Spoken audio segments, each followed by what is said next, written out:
has 3 mines under development in Turkey. Joining us now, John McCluskey, the CEO of Alamos Gold. Great to see you. Absolutely.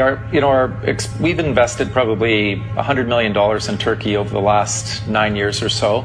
We were very successful with exploration. So after an initial very modest investment, we ended up finding roughly 3 million ounces of gold there, where all the value added is. I would say that the approach we're taking is quite responsible. It's a very modest capital investment to get our first mine underway. We've only just permitted that mine for construction. We received the final permit a few weeks ago.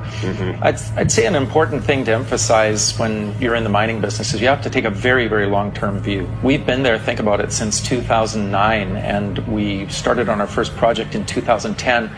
We won't see our first production until 2020, and we've got about 15 years of production out in front of us from that point forward. So, of course, you don't want to rejoice in Turkey's misfortune, I know, but the plunge in the currency makes it even cheaper to build stuff there, presumably.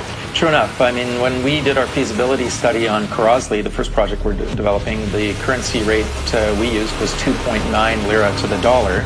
That's going to have a fairly significant impact on our capital spending because something like 65% of our construction costs will be lira denominated. So that does benefit us to some extent. But on the other hand, you've got very, very high inflation.